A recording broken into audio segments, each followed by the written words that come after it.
Hello नमस्कार, कसे आहात सर्वजण। तर हे सर्वप्रथम आपण काय केलेलं आहे, तुळशीचा काढा बनवलेला आहे। तर तुळशीचे पानं, थोडीशी दालचिनी, मिरी घेतलेले आहेत आणि असा कोराच काढा मी तिला बनवून दिलेला आहे। आपण यामध्ये गूळ आणि थोडीशी चहा पावडर सुद्धा टाकू शकतो, अद्रक टाकू शकतो। माझी अद्रक संपलेली होती, त्यामुळे जेवढा आहे तेवढ्याच साहित्यामध्ये मी काय केलेलं आहे, प्रतीक्षाला सर्दी झालेली होती आणि मला पण सर्दी झालेली आहे, पण मी तिला हा काढा बनवून दिलेला आहे। आणि हा जो आहे तो तिला आत्ता शाळेमध्ये 16 जुलैला म्हणजे एकादशीच्या 2 दिवसा अगोदर काय करणार आहेत, शाळेमध्ये दिंडीचा कार्यक्रम, वारकऱ्यांचा कार्यक्रम घेणार आहेत। त्यासाठी हा कुर्ता जो आहे तो लागणार आहे, त्यासाठी तिला प्रेस करून दिलेला आहे। आणि घरामध्ये मटकीला छान अशी मोड आलेली आहेत।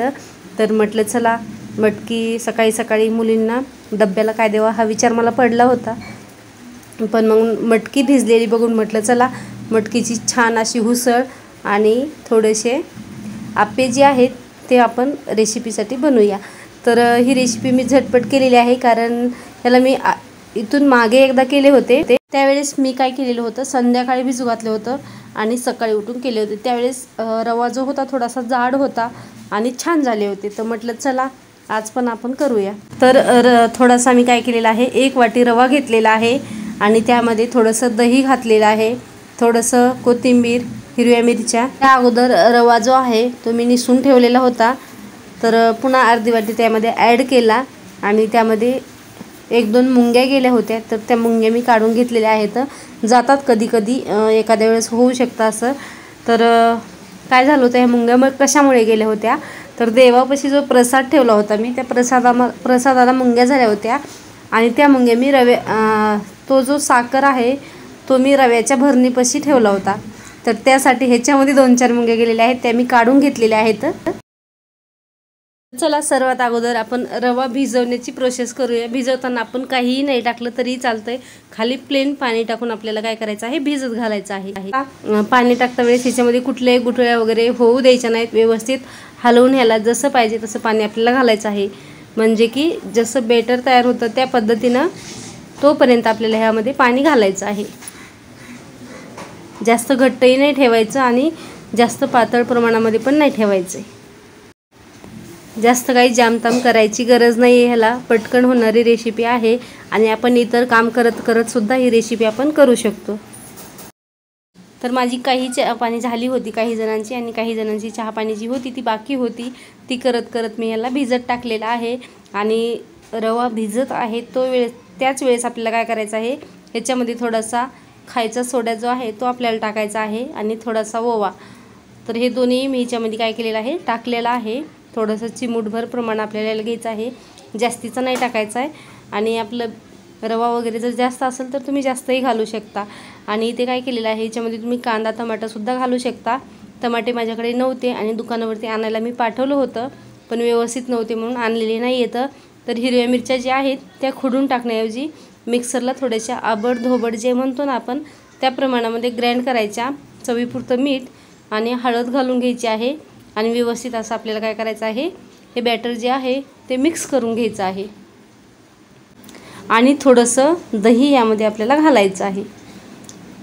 हे 1.5 वाटीला तुम्ही कमीत कमी 1-2 चमचे तरी दही याच्यामध्ये घाला, म्हणजे त्याला थोडासा आंबूसपणा जो म्हणतो आपण, आंबोळी जशी आपण भिजू घालतो त्याची चव जी आहे ती ह्या बेटरला येते।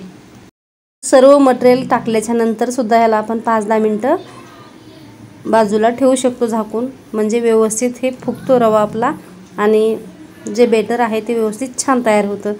आणि नंतर काय केलेलं आहे, मी 5-10 मिनटं झाल्याच्या नंतर ह्याच्यात थोडीशी कोथिंबीर ॲड केलेली आहे आणि कोथिंबीर टाकल्याच्या नंतर तुम्ही व्यवस्थित असं मिक्स करून घ्या।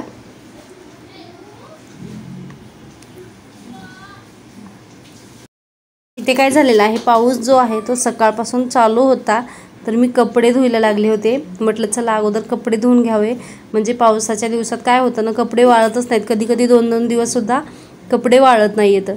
तर त्यासाठी पटकन म्हटलं कपडे धुवून घेऊया। तोपर्यंत काय केलेलं आहे, प्रतीक्षानं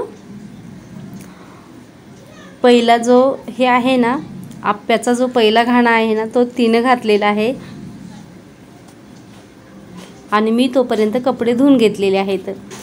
तर बघा तिनं कसा मस्त टाकलेला आहे, तुम्हाला दाखवते इथं.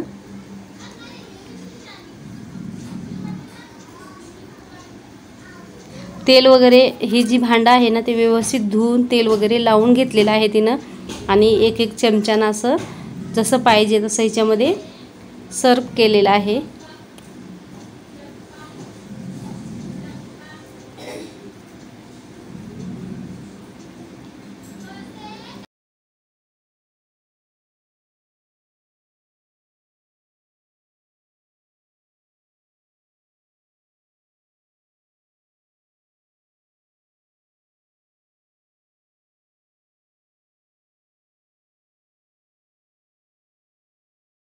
तर चला तिने छान असे आप्पे ह्याच्यामध्ये तयार केलेले आहेत, लावलेले आहेत आणि वरून तेलाची धार टाकलेली आहे आणि आपल्याला व्यवस्थित असे आप्पे तयार होईपर्यंत काय करायचं आहे, 5-10 मिनटं झाकून ठेवायचं आहे. पण सुरुवातीला थोडासा गॅस जो आहे तो हाय फ्लेमवरती ठेवा आणि नंतर कमी केला तरी चालेल. तर इथं काय केलेलं आहे, प्रतीक्षानं व्यवस्थित असं झाकून ठेवलेलं आहे. तोपर्यंत मी मटकीची जी हुसळ आहे ना ती करायला घेतलेली आहे. तिनं बघा किती छान असे करकरीत मोड आलेले आहेत. तर थोडीशी कच्ची खायला घेतलेली आहे आणि इथं आप्पे जे आहेत आपले ते बघूया आपण तयार झालेत की नाही.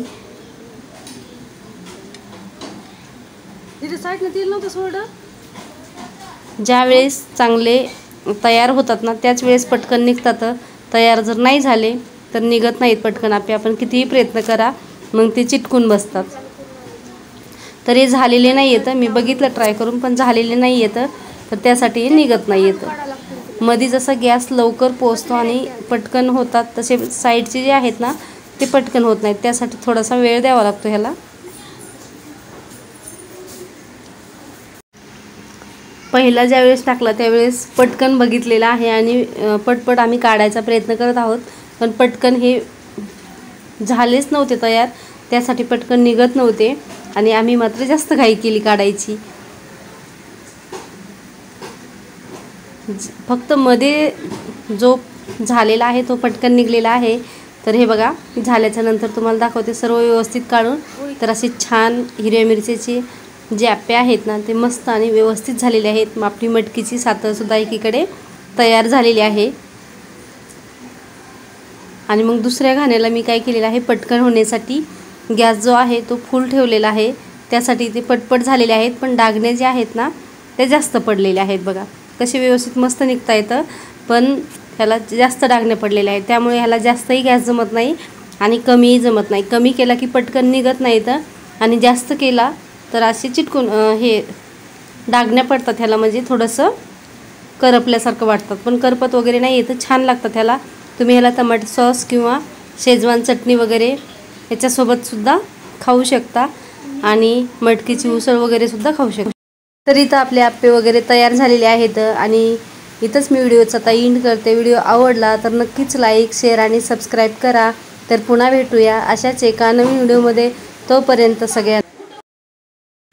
सगळ्यांना बाय आणि ओम नमः शिवाय.